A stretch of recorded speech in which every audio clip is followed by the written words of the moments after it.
আমার ভাইয়ের সন্তান বিচার চাই সবার কাছে। থানার থেকে আমি কোনো হেল্প পাই নাই।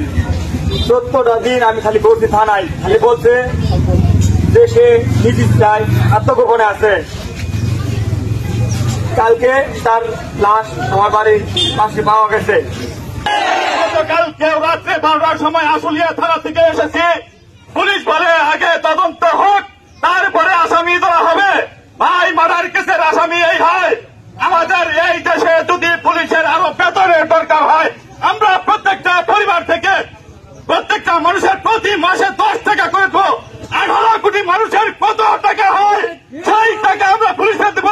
পুলিশ যেন সরকারের কাছে আবেদন, পুলিশ যেন 1 টাকাও ঘুষ খেতে না পারে। আমরা যদি এই সঠিক বিচার যদি না পাই, আরিচা মহল সড়ক থেকে শুরু করে আশুলিয়া রাস্তা পুরাটা আমরা বন্ধ করে আমরা আপনাদের কাছে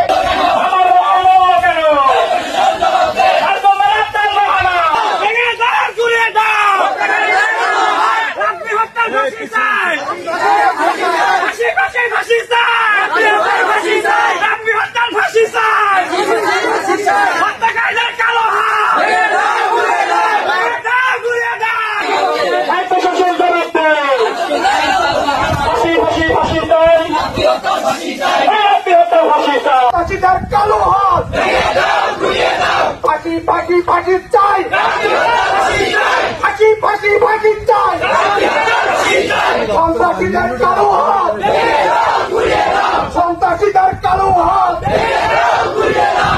বৃহত্তর ফাঁসি চাই, ফাঁসি ফাঁসি ফাঁসি ফাঁসি ফাঁসি চাই, হত্যাকারীদের কালো হাত ভেঙে দাও, ঘুরিয়ে দাও, হত্যাকারীদের কালো হাত ভেঙে দাও, ঘুরিয়ে দাও, হত্যাকারীদের কালো হাত ভেঙে দাও। আসসালামু আলাইকুম। আমি আমার ভাইয়ের সন্তান বিচার চাই সবার কাছে। থানার থেকে আমি কোনো হেল্প পাই নাই। 14টা দিন আমি খালি বলছি থানায়, খালি বলছে যে সে নিজে চাই, আত্মগোপনে আছে। কালকে তার লাশ আমার বাড়ির পাশে পাওয়া গেছে।